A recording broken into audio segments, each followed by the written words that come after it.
마지막으로 이제 극단적으로 얘기하신 교수님에게 한마디. 오늘의 운동 꿀팁, 모은 팁. 재활할 때 운동하지 마라 영상이 먼저 올라갔을 거예요, 그렇죠? 네. 과연 욕을 먹고 있을까요? 아니면 공감을 얻고 있을까요? 반반일 것 같아요. 그렇게 생각하시는 이유가 있습니다.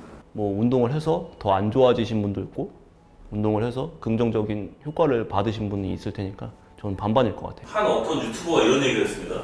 똑똑한 사람은 의사가 된 거고 의사보다 조금 떨어지는 사람들이 헬스 트레이너가 됐다. 그분의 생각은 어떻게 생각하세요? 한국 학교의 입시의 문제겠죠, 그거는. 좀 더 뭐 중고등학교 때 국영수 아니면 탐구의 과목에 좀 더 비중을 잘 둔 사람은 어쨌든 의대에 가는 게 맞는 거고, 그때 운동을 좀 더 잘해서 운동이 좀 어렸을 때부터 좀 발현이 돼서 체육을 전공한 사람이 있다고 저는 생각을 해요. 그러면은 무조건적으로 의사의 말이 맞는 건 아니에요. 그럼요. 아무래도 이제 대학교에 전공이라고 하는 게 이유가 있잖아요. 좀 더 그쪽 특화된 부분을 좀 더 공부를 하는 게 맞으니까 그게 뭐 맞는 말은 아닌 것 같아요. 저 같은 경우는. 또 이번에는 이제 새로운 질문이에요. 허리 근력 운동 하지 마라 이런 얘기가 있습니다. 허리 아픈 사람이라는 가정은 깔려 있고 왜 이런 얘기를 하셨을 것 같아요?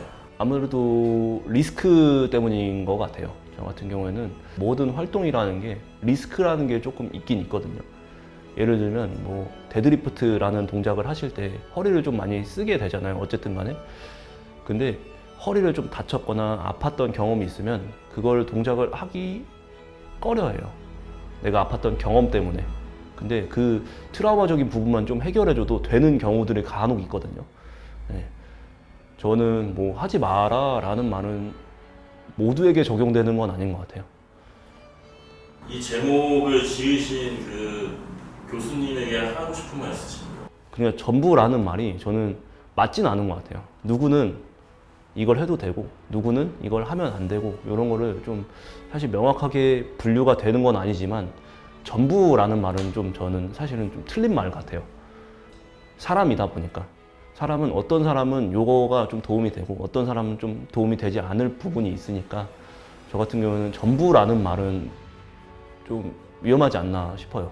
근데 사실은 이 제목만 봤을 때는 굉장한 어그로인데 내용을 봤을 때는 또 되게 합리적이기도 하더라고요. 아픈 사람만 허리 운동하지 마라라는 얘기를 했습니다. 근데 사실 이걸로 인해서 저번 컨텐츠에서도 얘기했지만 썰에서도 얘기했지만 분명히 그 피해를 본 사람들이 있거든요. 네. 허리 운동을 해야지 스트레칭 같은 걸 해야지 허리가 좋아진다라고 얘기하는 사람들이 있어요. 근데 그 모든 사람들을 거의 저격하는 수준의 컨텐츠였다고 생각을 합니다. 네. 그 교수님은 왜 저격을 했을까요? 아무래도 좀 리스크를 좀 감안하신 거겠죠. 운동을 해라 이렇게 얘기하는 것보다 운동을 하지 않았을 때 휴식이란 걸 했을 때 회복이 되면서 통증이란 게 좀 없어지시는 분들이 많으니까 리스크를 좀 많이 감수하신 거지 않은가 싶어요. 저 같은 경우에는 너무 쉬어가지고 네. 허리가 아픈 경우도 있더라고요. 너무 누워있어서. 아, 운동을 아예 쉬우셔서. 운동을 아예 안 하고. 그러면 그 이 쉬라는 의미가 네. 아무것도 안 하고 쉬라는 얘기인가요? 이야기가 이제 쉬라고 얘기를 하니까 그게 맞는 것 같은데 저 같은 경우에도 사람이다 보니까 뭐 마트를 가던가 아니면 뭐 고향을 내려간다거나 이런 거 할 때 그 걷는 활동 아니면 운전을 하는 활동 어떤 것들을 많이 하잖아요. 그것도 다 운동이라고 생각을 하거든요. 전혀 일상생활에서 하는 동작들도 운동이에요. 그냥 뭐 샤워를 하는 것도 어쨌든 근육이란 걸 쓰니까요. 근데 쉬라는 말은 좀 틀리지 않나 좀 싶어요. 저 같은 경우는. 모든 활동이 운동이 될 수 있으니까요. 누구한테는. 과격한 것들 하기보다는 혹은 아예 쉬는 것보다는 그래도 일상생활을 좀 하면서 그 시간을 좀 운동이라고 생각하면서 하라는 말씀이십니다. 아, 그것보다는 일상생활도 누구한테는 운동이니까 누군가한테는 어떤 작은 손가락을 까딱이는 것도 운동이 될 수 있거든요. 네. 근데 모두에게 통상적으로 적용되는 말은 아니지 않나 좀 싶어요. 오늘 마지막으로 이제 극단적으로 얘기하신 교수님에게 한마디 하겠습니다. 요즘에 사실 되게 자극적인 책들이 많아요. 보면은 이런 의료적인 부분 쪽만 아니라 다른 뭐 부동산을 하든 어떤 재테크를 하든 되게 자극적인 제목의 책 제목들이 많거든요.